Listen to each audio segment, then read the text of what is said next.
And welcome to this video where we're going to talk about some core concepts in corporate development. Simply put, corporate development is working on your business and not in it. We're going to talk about things such as what does corporate development really mean? How do you understand what are the key drivers and levers in your business? Understanding how your business changes over time. And then finally, a big topic, which is solving what I call the growth versus profit conundrum. Let's get started. Okay, what is corporate development? The way to think about corporate development is that it is the process of achieving growth through multiple ways, one of them called internal structuring or restructuring, which essentially means scaling your team and its capabilities. It is also achieving growth through M&A or acquisitions and or other types of investments, such as taking on a minority investor. It's also increasing the value of your business. By very nature, corporate development doesn't just look at sales or even profitability. It really looks at things that are increasing the net, what's called enterprise value of your particular business, which essentially is to a concept called accretion, which is when you take the value less the amount that you paid for something, that net difference is the accretive nature of the valuation.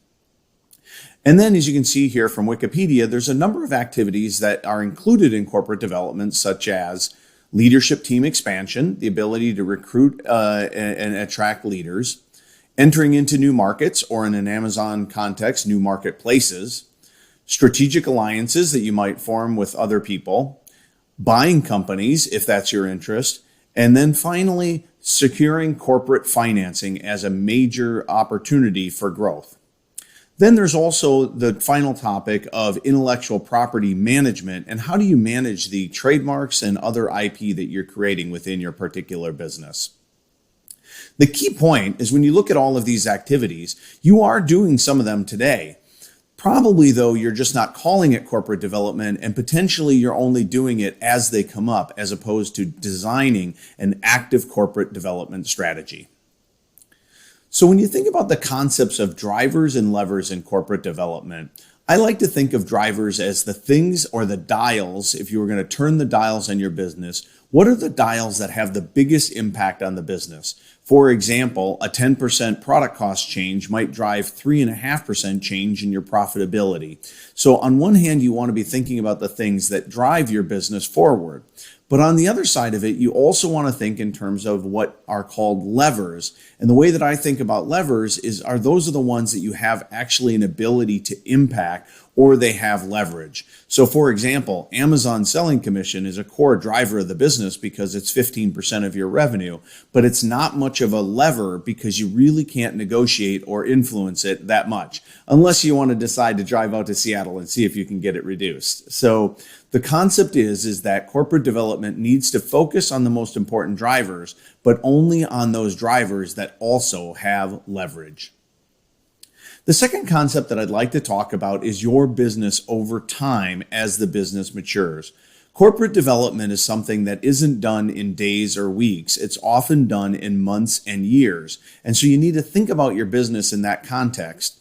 And some of the things that you want to be thinking about if I use an analogy, I would call it, what plays are we good at? If you think about like a football analogy of calling a particular play, you might be good today at optimizing for the holidays, which would be like a rapid fire 2-minute drill type of a play.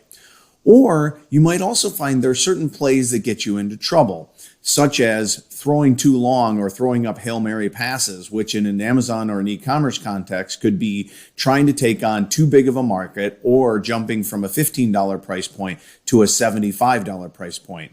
The key point is to understand is that as your business changes over time, you want to continually revise your scaling game plan so that you're primarily putting a lot of efforts on things that you are good at today, with then some effort going toward expanding the capabilities of your business. Okay. Who here has ever felt the problem of, I need to focus on profits because I'm thinking about exiting my business, while at the same time, everybody is telling me that I need to focus on growth because if I'm not growing fast enough, I'm not going to get a good multiple. Or you may be just experiencing that even if you're not exiting, it's the constant tug and pull between growing faster and still remaining profitability. Here's how corporate development would look to address that. The first thing to recognize is that the number one thing that you need to do, and from a corporate development perspective, is make sure that you have continual access to cash.